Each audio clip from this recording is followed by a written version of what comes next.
ginger garlic paste.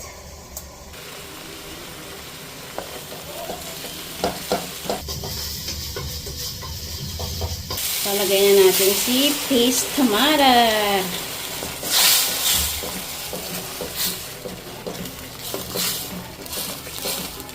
Check natin. Lutuin muna natin yung tamatar bago tayo maglagay ng mga masala. Maglagay na tayo guys ng masala. This is chana. Dapat madami kasi madami yung lulutuin namin. Dania. Turmeric. Hindi nawawala yung turmeric.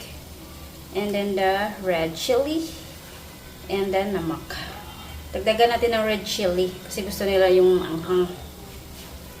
More namak. Maglalagay tayo guys ng ghee. Then, mekos.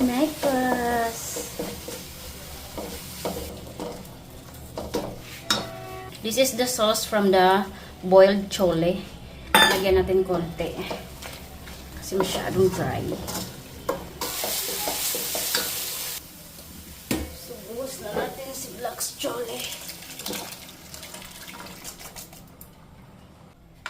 Balik tayo ng sandok.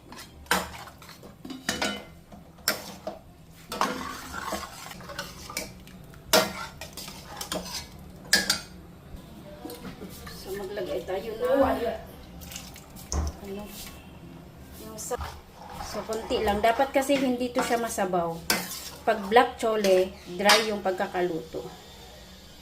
So let's wait for 10 minutes in low medium flame. May chole yun, there will be a magic. So maglagay tayo ng dania leaves and then mekos.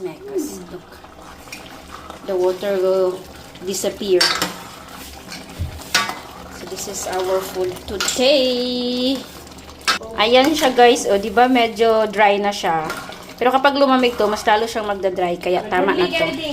Patayin na natin guys. Ayan na siya. Diba?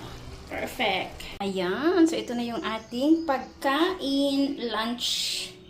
Ayan, chole and puri.